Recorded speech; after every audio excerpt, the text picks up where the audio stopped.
Assalamualaikum warahmatullahi wabarakatuh. Halo semuanya, perkenalkan, saya Esa Nurlaila, mahasiswi program studi Pendidikan Bahasa Arab UIN Sunan Gunung Jati Bandung. Pada kesempatan kali ini, saya akan membahas sejarah tentang dinasti Safawiyah di Persia. Secara singkatnya, untuk lebih mempermudah, kita bagi menjadi 3 bagian, yaitu kita akan membahas dari asal-usulnya, kemajuan dinasti Safawiyah, dan yang ketiga, kehancuran faktor-faktornya apa saja. Dalam sejarah peradaban Islam, kondisi politik pemerintahan saat itu mengalami pasang surut, terutama pada masa pertengahan, yakni antara 1250 sampai 1800 Masehi. Contohnya, Khilafah Abbasiyah di Baghdad mengakibatkan pemerintahan politik Islam mengalami kemunduran secara drastis. Wilayah kekuasaan Islam terpecah belah dan terpecah menjadi kerajaan-kerajaan kecil, di mana yang satu dengan yang lainnya saling memerangi.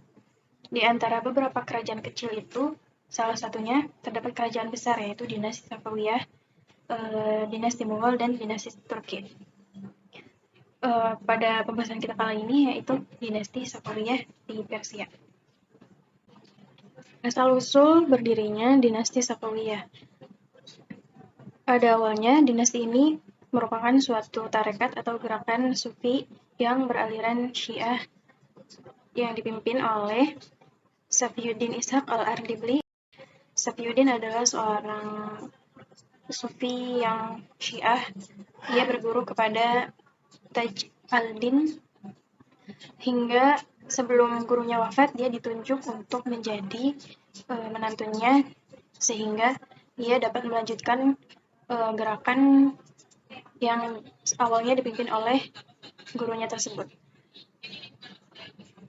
Dalam perjalanannya, tarekat Safawi ini perlahan-lahan berubah menjadi gerakan politik karena fanatisme mereka dan terhadap orang-orang yang menentang paham mereka, sehingga hal itu memotivasi gerakan ini untuk berubah atau memasuki dunia politik.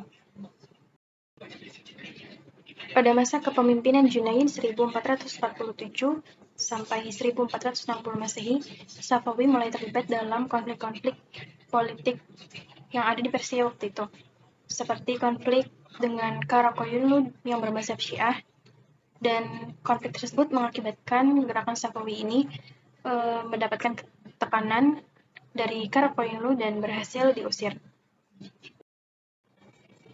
Waktu terus berjalan, dan perjuangan politik gerakan Safawi pun masih terus dilanjutkan oleh keturunannya, hingga pada masa kepemimpinan Ismail bin Haidar, pasukannya berhasil mengalahkan pasukan Karakoyunlu dengan menaklukkan Tibriz, yaitu sebagai pusat kekuasaan musuh, dan di kota inilah Ismail memproklamirkan dirinya sebagai Ismail Shah I, penguasa satu kerajaan Safawi pada tahun 1501 Masehi. Dan 10 tahun kemudian, kerajaan Safawi menguasai seluruh Persia. Selanjutnya, kita bahas kejayaan dinasti Safawiyah. Setelah beberapa penguasa terlewat, pada masa kekuasaan Abbas I, kerajaan Safawi mulai mengalami kemajuan-kemajuan secara ekonomi, politik, militer, dan peradaban ilmu pengetahuan itu sedang mengalami kemajuan.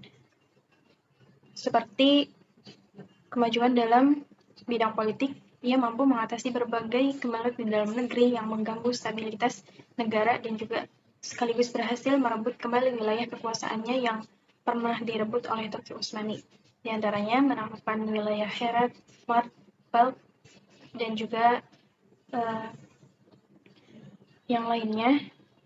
Berikut peta wilayah kerajaan dinasti Safawiyah. Kondisi politik yang stabil juga mempengaruhi kondisi perekonomian kerajaan Safawi. Jalur perdagangan laut antara timur dan barat dikuasai Abbas I, dan hasil pertanian dari daerah Bulan Sabit sangat subur sehingga mampu menambah pendapatan kerajaan. Selanjutnya dalam bidang ilmu pengetahuan dan kebudayaan, dinasti Safawi juga mengalami kemajuan. Di antaranya ada beberapa ilmuwan yang selalu hadir di istana, seperti Bahauddin al-Shirazi generalis ilmu pengetahuan, ada ilmuwan Sadr ad-Din Asy-Syirazi, filosof, kemudian Muhammad Baqir Ibnu Muhammad Damad, sejarawan, teolog, dan juga ilmuwan. Dalam bidang kebudayaan, kota Isfahan sebagai ibu kota kerajaan Safawi dan merupakan kota yang sangat indah. Di dalamnya terdapat 162 masjid, 48 akademi, 1.802 penginapan, dan 273 pemandian umum. Selanjutnya, kehancuran dinasti Safawiyah. Setelah mengalami masa kejayaannya, dinasti Safawiyah di tangan penguasa setelah Abbas I mengalami kemunduran, yang bahkan membawa kehancuran bagi dinasti Safawiyah. Di antaranya, ada beberapa faktor yang menyebabkan kehancuran dinasti Safawiyah. Ada faktor internal dan juga faktor eksternal.